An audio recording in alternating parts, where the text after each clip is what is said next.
Welcome back, guys, to another review, and today we're talking about the killing of a sacred deer.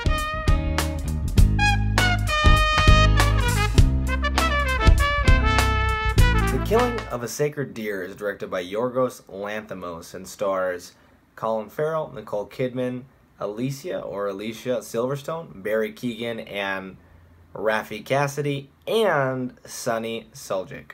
As far as the plot goes for this film, to kind of briefly summarize it, a skilled surgeon, played by Farrell, befriends this boy, played by Keoghan, and he introduces him to his family. After this happens, bad things start to happen to the family, and it starts to get kind of sinister. That is all I'm really going to say. As far as the genre of this film goes, it doesn't really land into any particular peg or any particular segment. When I look online, a lot of the time what comes up is horror. I don't really think it's a horror film. There are horrifying things about it, but it's not really a horror film. It's a very surreal film, otherworldly, and very, very uncomfortable to watch, and a true independent film. As far as my pros with the movie, the cinematography was definitely deliberately very well constructed. It utilizes lines very well, and it catches the eye pretty effectively. Each shot was composed in a way in which these lines, or the way it was constructed or set up, definitely leads your eyes to what are important in the scene, or what is important in the scene, and what it is that you should actually be paying attention to. Additionally, there is a rich diversity of shot styles in the film. We get a lot of close-ups, a lot of long shots and medium shots, and everything is just incredibly well constructed, very almost geometric. It doesn't necessarily catch the eye with color. Not that it lacks color, it just isn't quite as present in its utilization of color, and maybe that's a deliberate choice, stylistically speaking. But the lighting, anything that is bright here has a very oversaturated feel. What I mean by that is that when you see really bright things, whether it be the horizon, the sun, the natural sunlight, the lights on cars, you kind of see that it bleeds together and kind of melds in a way just because of the way the saturation levels are.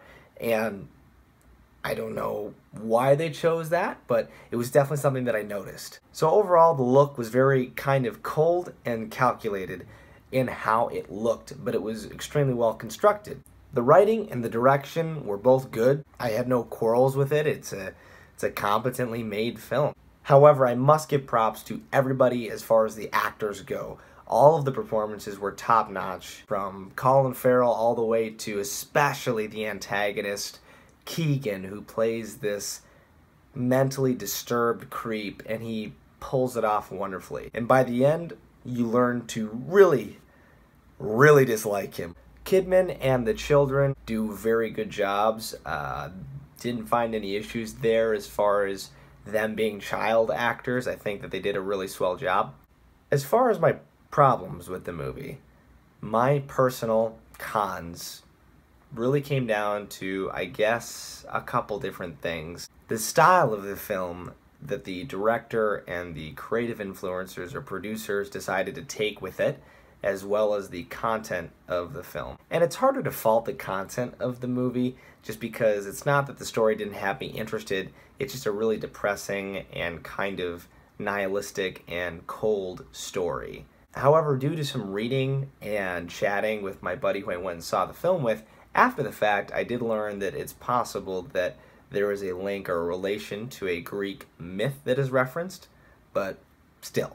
This world in the film contains these really cold and detached characters. They don't seem right. Not that they're not smart or intelligent, but they don't seem right in the head, or that something is just off about them. Especially the protagonist and his entire family, and then the people around, just everybody. And the dialogue is delivered in a way that makes it seem as these people lack a certain human element.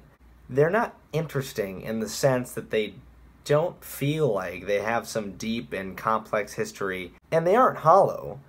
It's just they appear to lack a certain level of humanity or empathy. Not only are their lines delivered as such, but their characters also act and comport themselves in a similar way. When they finally begin to move outside of kind of that stilted, cold facade that you get and really utilize some other emotions or some more intense emotions on the screen, they act in a way that is completely outside of what is the norm, or what a normal human would look like, if you will. And what I mean by normal is not boring, not straightforward, not average American. What I'm saying is when people, humans, are depicted in fiction or nonfiction, humans are humans, and they don't necessarily act like this. That being said, I do think that that is deliberate because it definitely has an otherworld and fantasy-like vibe, as though there are rules that exist that are just outside of what exists in our own world.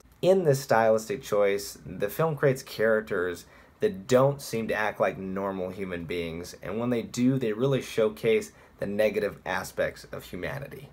Additionally, there's a lot of explicit sexual imagery in this movie, and I don't really know why. Not that sexuality in movies bothers me, but the way they did this or portrayed it was deliberate and definitely adds to the discomfort level while watching this movie. I believe that this is a very well-made movie. It has an artistic vision with a deeper meaning, I'm sure. If one of its goals is to make the audience uncomfortable, it definitely accomplished that goal. However, I love film. It's one of the greatest art forms I think that we have currently. And growing up and to this day, I've always loved going to the cinema, and that has always a wonderful experience for me. And I do love bizarre, adventurous, unique, and independent film. I even enjoyed Mother, the Darren Aronofsky film that I also reviewed on this channel, that was trashed by some critics and not well accepted by audiences, and I actually really liked that movie, which was incredibly strange. But this movie left me feeling empty, seemingly more focused on style over its actual substance. It was difficult to get behind any one character. It did grab my attention, but it lacked an emotional or compelling core to help kind of drive or invest me into the story or the characters that existed therein. I was hopeful throughout the film that it may change the direction it was going as it went on, but when it ended, it kind of left me going, oh, okay, so that's it. In the end, you might find some enjoyment in the film, especially if you enjoyed the director's previous work in the film The Lobster, which I have not seen. And I am just saying that to assume that his style is relatively consistent in his movies. And if you liked him and The Lobster and Colin Farrell there, you'll probably like this. Or if you just want to go see a well-constructed film that's going to make you feel really uncomfortable for 2 hours, then there you go. Otherwise, this is going to be a hard pill to swallow for most audiences, especially general American audiences. I don't think that most people are gonna enjoy this movie, but it is getting some acceptance on the part of critics. It is actually doing fairly well with critics, which I can understand. That being said, this movie was not really for me. I can acknowledge it was a really well-made movie and film, and there were things to appreciate about it, but I just didn't like it. I didn't really enjoy it, and because of that, I'm going to give it a 6 out of 10. Thank you so much, guys, for watching. I really appreciate it. I really do, and if you enjoyed this video, leave a comment. Let me know what you thought about The Lobster, or this movie if you saw it, or the weirdest movie you saw recently. And also subscribe. Please subscribe if you enjoy these videos. I'm going to be putting out content every single week. I do appreciate it, and I will see you guys in the next review.